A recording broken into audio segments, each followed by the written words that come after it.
I always prepare my washes first. So I'm starting with the yellow, any yellow will do. And now I'm put a tiny touch of orange in there just to make the yellow slightly warmer. And now I'm using the orange on its own, and I'm giving my brush a good rinse between each colour mix to prevent contamination. This is green gold, which is a lovely warm light green colour. And I've got the brown as well. Sorry, I meant to be saying greens and oranges and yellows. I've got carried away.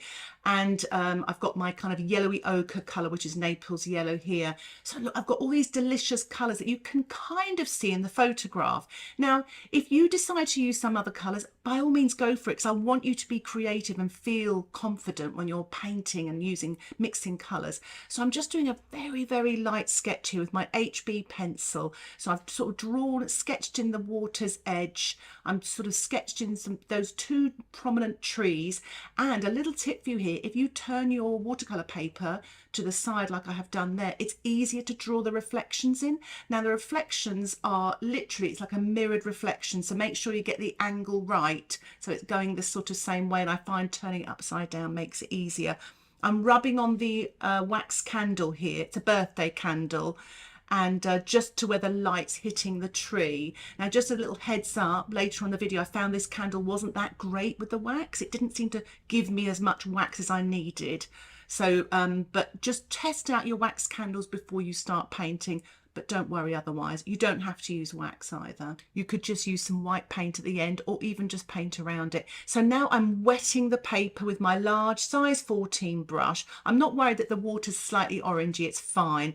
And just to let you know, even though you don't see me do it, I actually change my water quite a lot between shots. So just as soon as your water gets a bit too dark, keep changing it, or have two pots, one for mixing colours, the one for cleaning your brushes.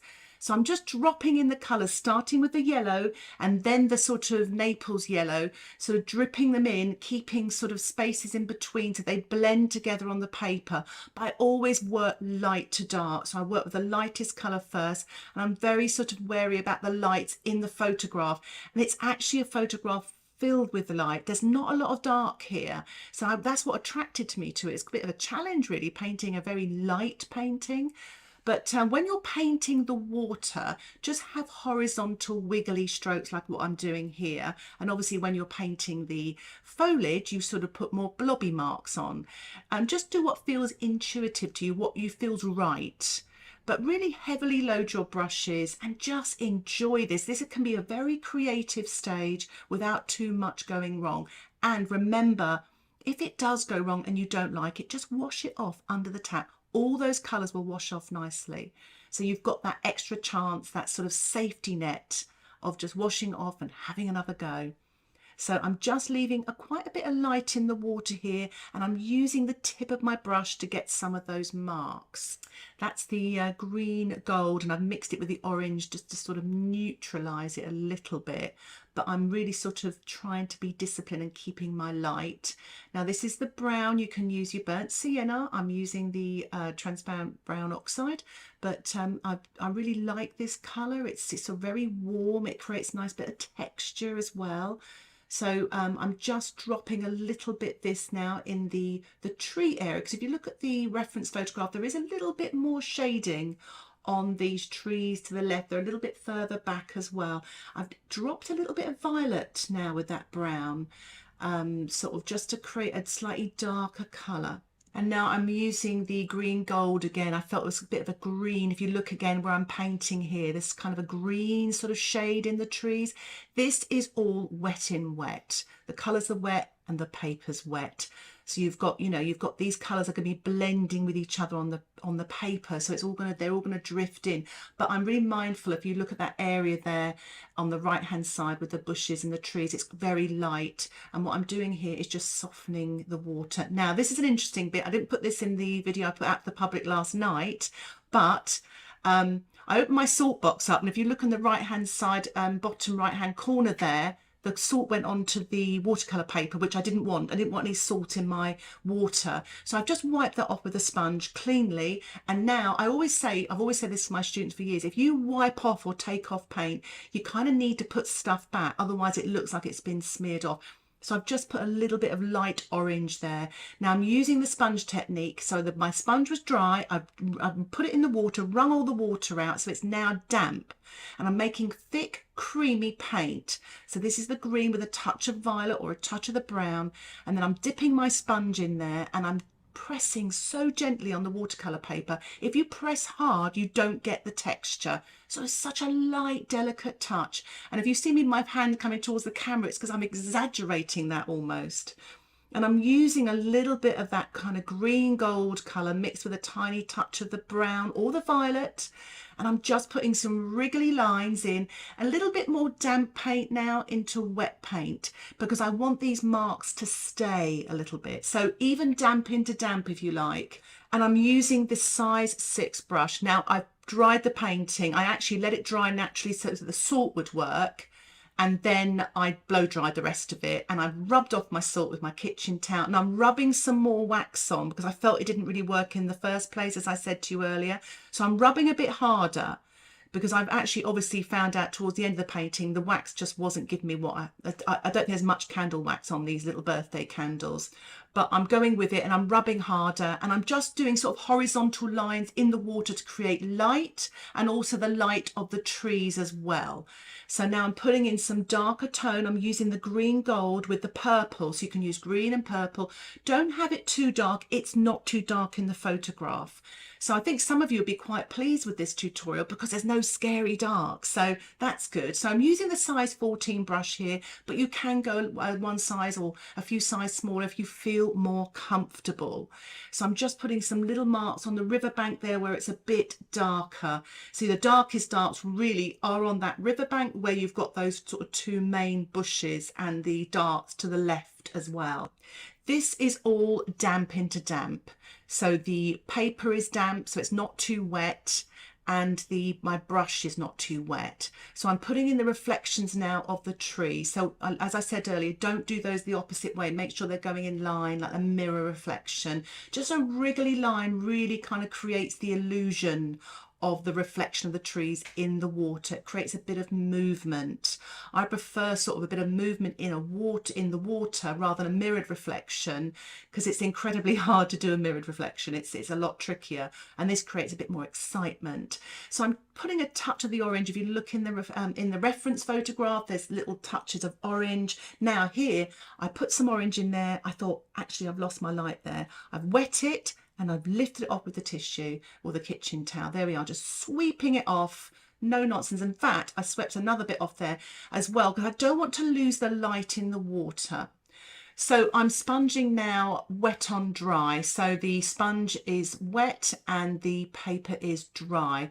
So I've done a green gold wash there initially. So I've done a lighter wash, and now I've mixed up some of the purple with the green, and I'm just sponging some of the dark bushes in the foreground there on the edge of the riverbank very gently, and just creating some of that texture in there. I've decided now to go in with my size 6 brush just to put some flat washes on there, just where it's really dark, and I'm using the purple and the brown this time and just painting that just where they're dark, and using the tip of my brush here. Sorry you can't quite see it, my hand's in the way, but I'm just trying to sort of cut in to that bush there on the right by creating some texture. And it's nice where you've got the darkest dark in a way against the lightest light there, so it's quite nice. It really brings your eye into the painting.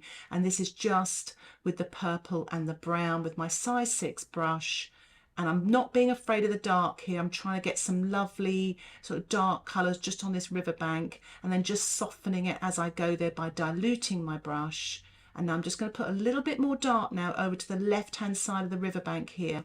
It's amazing how dark, how that lovely warm dark you get with the purple and the brown. And I'm just again softening and diluting the top part where it sort of gets lighter, so it's darker where it hits the water. And of course, if things sort of bleed and things like that, don't be afraid to use your kitchen towel. So I'm mixing up some of the orange with the Naples yellow here. So obviously you could use the yellow ochre. I didn't want it too bright. This orange is so strong.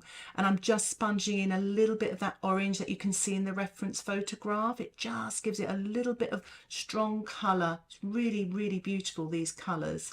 And again, I'm using the green gold with the violet or the purple. And again, just this is slightly wet on wet sponging, or damp into damp, because the surface is wet now from the sponging underneath. So just be careful and do it really delicately so you don't ruin that textured effect. So I'm using the size 2 brush here to paint in the tree trunks.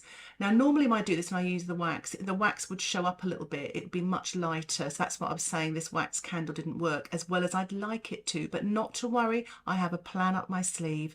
But if you've got a good wax candle, by all means use it. It's such a great technique. But I'm using the purple and brown to make this colour, and I'm putting it on lighter to begin with, just so I can feel my way around this tree, just building it up.